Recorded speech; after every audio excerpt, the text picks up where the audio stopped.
San Diego will be among the first launch markets for the Leaf beginning next month. In addition, over 2,400 charging stations will be installed in San Diego to accommodate these new vehicles. This electric vehicle infrastructure project will pave the way for successful rollout of electric transportation across America and also Mexico. You might wonder how all of these charging stations and cars will be energized. Well, one estimate suggests that the state of California could add 4 million electric vehicles tomorrow and would not have to build any additional power plants. Very important piece, as long as these vehicles were plugged into the electrical grid on off-peak hours. Additional energy challenges include providing our growing population and industry with affordable energy and power, managing our exposure to politically volatile global hydrocarbon markets, assuring reliability and safety of energy that we source, transport, supply to homes and businesses across the region, and protecting our environment locally, at the national level, and of course worldwide. This means that today, although we face significant challenges, we are on the cusp of a major transformation in the energy business. I believe this is equally true with other infrastructure challenges, whether they be air quality, water supply, waste management, and of course, transportation. Now let me take a minute to talk a little bit more about our collective transportation challenges. Our region faces an increasingly constrained highway system and a limited number of public transportation options. But probably the most significant transportation can be found at the border. The physical barrier that exists between our two cities and the challenges therein. As many as 40,000 vehicles cross from Tijuana into San Diego every day, and border wait times can stretch to 2 hours or longer. A recent study suggested that San Diego and Baja California lost $5.1 billion annually in direct costs and lost opportunities due to delays at the border. It was further estimated that this number might climb to $10 billion in just 4 years if improvements aren't made. San Diego and Tijuana have a complementary tourism industries, and many of us long for the days where people could drive north for a day of shopping or drive south for a wonderful lobster dinner and entertainment in the evening without ever thinking twice.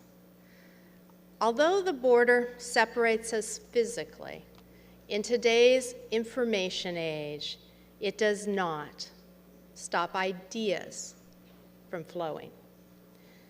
And I think you'll agree that the border has not and will not stop us from working together. All of these challenges, social, business, and economic, from energy, air, water, and waste, to border and transportation, these challenges must be viewed with another overarching challenge in mind: our region's continuing population growth and the inherent multiplier effect of more people in the area. We have over 5 million people here today, 1 million more people than we had just 10 years ago, and we're projected to add another 1 million people in the next decade. We're expected to ultimately reach about 8 million people in 2030. In other words, our region is adding 300 people every single day. These people need places to live and work. They need the infrastructure to support them.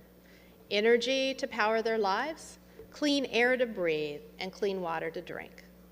Affordable housing to live in, along with waste management that can keep pace. So, step back for a moment and think about the state of our economy, our infrastructure, and the continuing wave of population growth. In this challenging context, it should be crystal clear that innovation, sustainability, and collaboration are not mere buzzwords. They are the tools that will be crucial to simply maintaining our region's quality of life. And if we want to actually improve our quality of life, then I think that most of us do, our work is really cut out for us. And once we succeed with this, and we will succeed, we will have created the #1 clean tech region in the world, along with the next generation of global growth companies that can go out and compete anywhere in the world.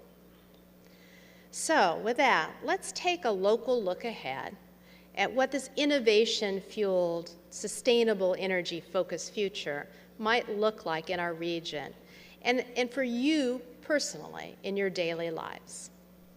Maybe a quick peek into our regional crystal ball can give us a bit of inspiration for what we can look forward to. So let's say maybe it's 2015, maybe it's 2025. The precise year is not important. What is important, that this is a glimpse into your future. You wake up in the morning and check the weather forecast.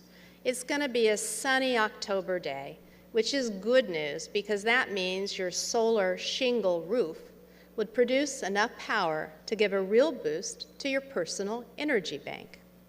You see, your local utility captures and stores the energy your house produces and then returns it to you when you need it. Like an energy bank, you make deposits and withdrawals that suit your needs. You enjoy a locally produced breakfast of fresh fruit from the community garden on your building rooftop and pastries from your neighborhood bakery. You then separate and toss the food waste into your solar-powered countertop composter. You brush your teeth and you shower just as you do today, but the water is now from your rainwater collection system, and it's heated by the fuel cell you have in your home. You hop into your single-passenger, zero-emission, all-electric car, which was recharged overnight when demand and prices for electricity were lowest. And you head downtown for a meeting of the San Diego Tijuana Binational Olympic Planning Committee. Yay, right?